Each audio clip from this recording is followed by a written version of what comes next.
અને એ વચનને નિભાવવા માટે જગતજનની માં જાનકી રાઘવેન્દ્ર સરકારને કહે છે કે મારે પાણી પીવું છે.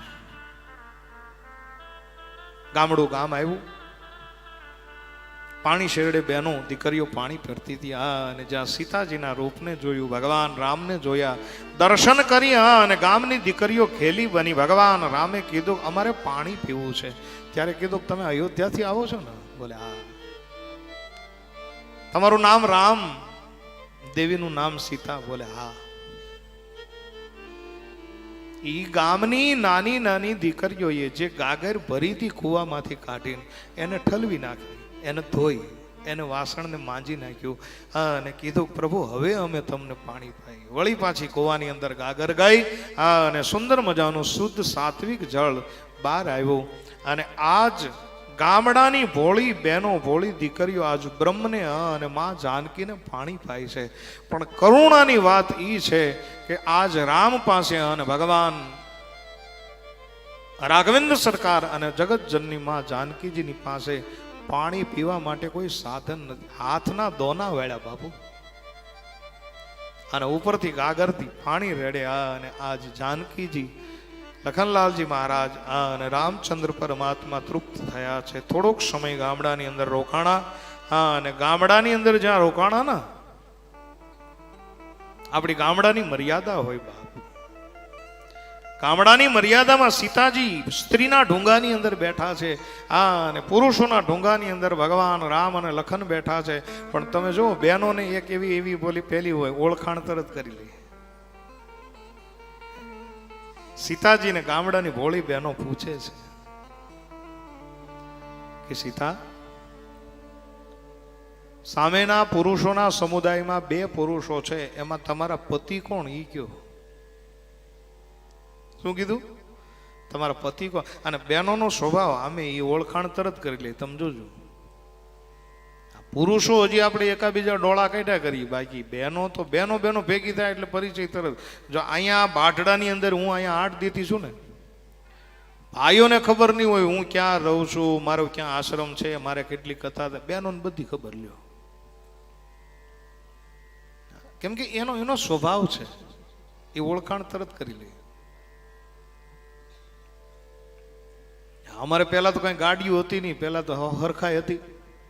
એ તો હવે બધા આનંદ થયો, મોજ થયો, ભગવાને ખૂબ આપ્યું છે. હવે તો ગાડીઓ થઈ, પણ પહેલાના જમાનામાં અમે છે ને રાવત ભગત જ્યારે આ બસ સ્ટેન્ડમાં ઊભા હોય કથા પૂરી કરી પછી, બેનો અમારી પાસે, પુરુષ કોઈ નો આવે, બેનો આવે. બાપુ સીતારામ, આપણે કઈ સીતારામ. ક્યાંથી આવો છો? આપણે કઈ સામેથી કથા કરીને આવીએ છીએ. કઈ કથા કરો? એટલે આપણે કઈ રામાયણ કરી, ભાગવત કરી, અને શિવ કથા કરી. સરસ. ગામ કયું બાપુ? એટલે આપણે કઈ રાપડા. ત્યાં આશ્રમ છે, સંસારી છો? એટલે આપણે કઈ સંસારી છીએ ને આશ્રમે છે, બધું છે. કથા કરો છો એમ ને? એટલે આપણે કે હા બેન કથા કરીએ છીએ.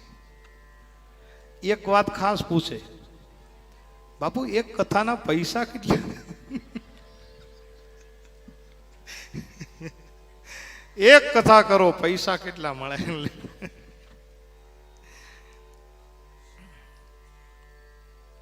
મારે તમને કહેવું છે, આનું મૂલ થાય.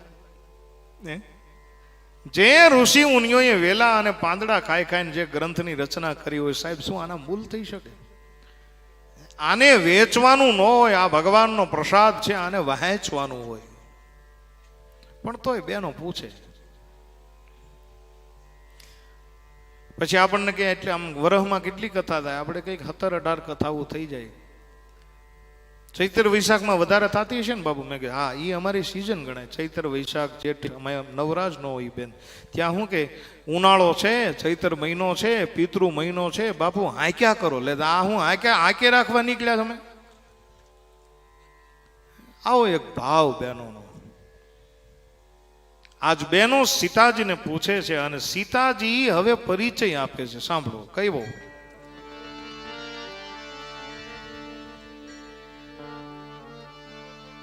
સીતાજી પરિચય આપે કે સામે મારો રામ છે. અને કીધું પતિ કેવો છે, તમારો પતિ કોણ છે? અને એ પરિચય આપતા સીતાજી કહે છે અને સીતાજીનો હાવ ભાવ કેવો છે એ તુલસીદાસજી મહારાજ કહે છે કે સહજ શુભાય શુભગ દન ગોરે. સ્વભાવ સહજ છે, ઘડી કેમ રાખો ને બસ. સામે પુરુષોના સમુદાયમાં જે બે પુરુષો છે એ બેનો સાંભળો, મારો પતિ કોણ? એમાં સામે જેનું તન ગોરું છે, સહજ સ્વભાવ છે, એનું નામ લક્ષ્મણ છે અને ઈ મારો દિયર છે. આવો પરિચય આપ્યો. અને પછી રામનો પરિચય આપતા શું કીધું? રામનો પરિચય જ્યાં આપ્યો ને તો બહુરી બદન બીધું અંચલ ઢાંકી. પોતાના પતિનો પરિચય આપવાનો છે એટલે સીતાજી કેવું કર્યું? લાજ કાઢી, માથા ઉપર ઢાંક્યું અને ઢાંકી અને એક બાજુની લાજ કાઢી. એક બાજુની લાજ કાઢી અને હવે શું થયું? બોલે પિય તન ચિતહી બૌહ કરી બાકી. અહીંયા શ્રૃંગાર રસનું વર્ણન છે. સીતાજીએ જે વલકલ વસ્ત્ર પહેર્યા છે એ સાડીના છેડાને સહેજ આમ ખેંચો અને પુરુષના સમુદાયમાં રહેલા એમના પતિ રામ એમની સામે પોતાની નજર છે એ ત્રાસી કરી. નજર ત્રાસી થઈ એટલે આંખની ભમર છે એ થોડીક આમ વાંકી વળી છે. અને ભગવાન રામ સામે જ્યાં જોયું એટલે સહેજ દાંત આવી ગયા અને સહેજ સીતાજી હસ્યા એટલે ગાલની અંદર ખાડા પીડ્યા છે. અને પછી કીધું કે કદમ કેરી કંઠી જેને કંઠ મારે શોભે સજની એ દોનું ભૂજા પાણને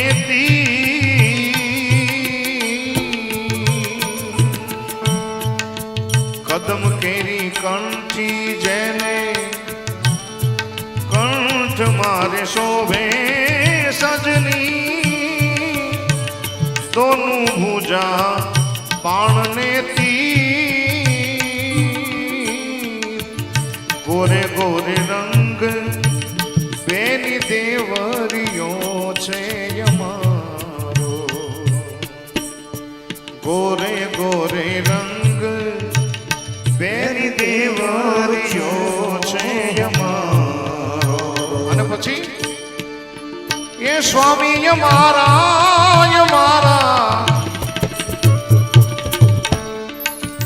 એ સ્વામી અમારા જોને શ્યામ રે સુહાગણ સુંદરી રે એ સુહાગણ સુંદરી સુંદરી રે એ સુહાગણ સુંદરી સુંદરી રે સુહાગણ સુંદરી સુંદરી રે એ સુહાગણ સુંદરી. સ્વામી અમારા જોને શ્યામ હે સુહાગણ. જે શ્યામ રંગ છે એ મારો પતિ છે. તમામ બહેનોએ કીધું કે તને શિવ પાર્વતીનું સૌભાગ્ય લાગે. એને ખબર નથી કે આ સીતાજી છે, આ લક્ષ્મીજીનો અવતાર છે.